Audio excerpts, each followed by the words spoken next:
आज आपण बघणार आहोत पत्नी विचार. म्हणजेच जर एखाद्या मुलाच्या कुंडलीमध्ये पत्नी विचार बघितला तर सप्तम स्थान बघितले जाते.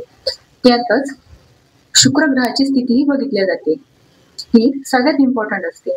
म्हणजेच शुक्र ग्रह जर धनु राशीत किंवा मीन राशीमध्ये स्थित असेल आणि कोणत्याही घरात शुक्र आणि गुरु एकत्रित स्थित असतील तर पत्नी धार्मिक, सुंदर आणि समजूतदार असते.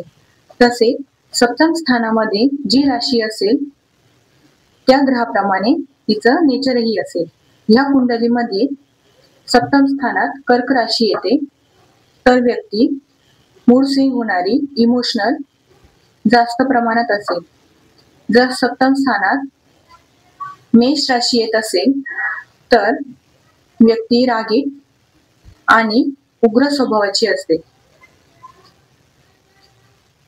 म्हणजेच मुलाच्या कुंडलीमध्ये शुक्र ग्रहाची स्थिती उत्तम असली पाहिजे तर पत्नी उत्तम मिळते.